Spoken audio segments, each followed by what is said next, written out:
la municipalité de Clisson lance son nouveau site internet. Pas entièrement nouveau dans la structure, mais une grosse mise à jour. C'est vrai que dans la forme, les Clissonnais verront un nouveau site, mais dans tout le travail qui est fait en arrière, on n'a pas refait complètement. Stéphane Offray de Créasite nous expliquera ça un peu plus en détail tout à l'heure. Les objectifs de cette mise à jour, de cette adaptation, c'était d'une part d'avoir une cohérence graphique par rapport à la charte graphique de la ville de Clisson, qu'on a refait il y a 2 ans maintenant. On a voulu mettre ce site aussi en cohérence avec le projet municipal, donc que ça soit un site où on explique aussi ce qu'on peut faire de la ville et nos objectifs pour l'avenir. Il y a une partie qui s'intitule notamment Grand Projet, et puis y compris en termes de dynamisme, d'architecture, de forme, ça a été aussi un des objectifs du travail.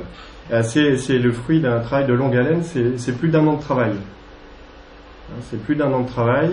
Je remercie notamment Audrey Chiché, qui a beaucoup travaillé, donc qui est en charge de la communication à la ville, qui a beaucoup travaillé sur ce sujet-là, ainsi que Emmanuel Herriot, qui s'occupe, qui est la personne qui est à l'accueil et qui fait notamment toutes les mises à jour, qui a aussi été impliqué sur le projet.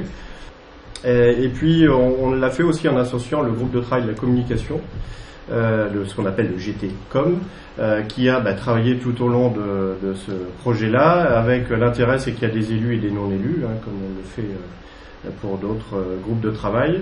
Il y a il y a toute génération, quasiment toute génération dans ce groupe-là, donc ça a permis d'avoir des échanges intéressants sur ce qu'on devait intégrer ou ce qu'on ne devait pas intégrer sur le nouveau site.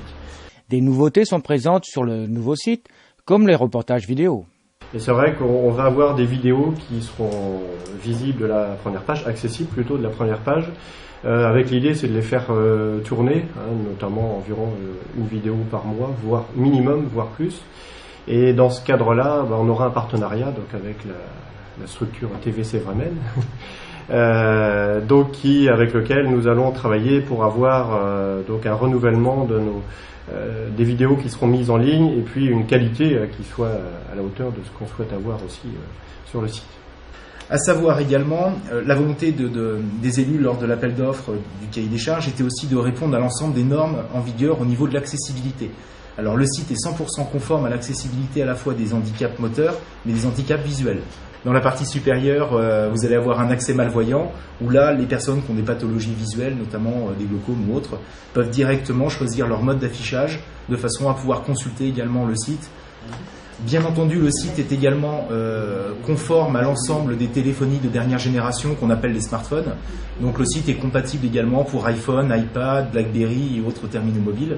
Il y a une gestion autonome des formulaires aussi, où maintenant la collectivité pourra pouvoir créer autant de formulaires, de sondages et autres données interactives. Tout le site est prévu vraiment pour le Web 2.0, c'est-à-dire du coup vraiment l'échange, le partage, tout ce qui est syndication par des flux RSS. Vous allez vous abonner de façon à recevoir en fonction de, vous souhaitez vous abonner au flux culturel, au flux sportif, vous recevrez uniquement les flux où vous êtes abonné.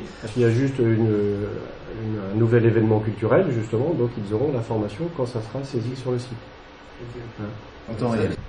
Moi, je voulais juste rajouter que, en termes de budget, il y a eu un coût bien sûr d'investissement, mais on fait des économies parce qu'il y a un certain nombre d'abonnements qu'on ne paye plus, d'une part, tels que services publics, droits et démarches, et puis le coût de la maintenance également a largement diminué.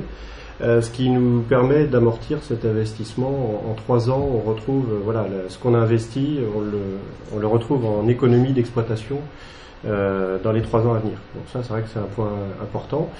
On aurait pu, l'autre solution, ça aurait été de refaire un site complet qui nous aurait coûté 25 000 à 30 000 euros.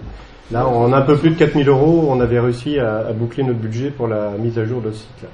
Cet outil de communication-là, nous permet des aventures plus larges et vraisemblablement, je disais à Audrey hier, je souhaiterais qu'on arrive peut-être même à créer des liens avec par exemple toutes les villes qui sont inscrites dans la démarche du patrimoine mondial de l'UNESCO. C'est déjà fait. C'est déjà fait. Écoutez, merci, ça a été plus vite que je le pensais. Donc ça veut dire que vous voyez, on entre dans un réseau beaucoup plus vaste et Clisson est au cœur d'un groupe de collectivités qui ont les mêmes soucis, et en tout cas qui veulent s'ouvrir les unes aux autres. Et ça, c'est quelque chose d'important. Moi, l'objectif est également de remettre un petit peu les codes sources, c'est-à-dire les clés du site internet à M. Coudray, et puis vous remercier par rapport à notre collaboration. Donc, c'est virtuel, mais en même temps, vous aurez... c'est concret, ça. Voilà, c'est concret, c'est-à-dire c'est l'ensemble des codes sources qui ont servi à la conception du site internet, mais également l'ensemble de tous les éléments graphiques, de tout ce qui a pu permettre la conception aujourd'hui de ce site. Comme ça, la collectivité, par ce CD, devient propriétaire de l'ensemble du contenu et de l'ensemble du développement qui a pu être fait.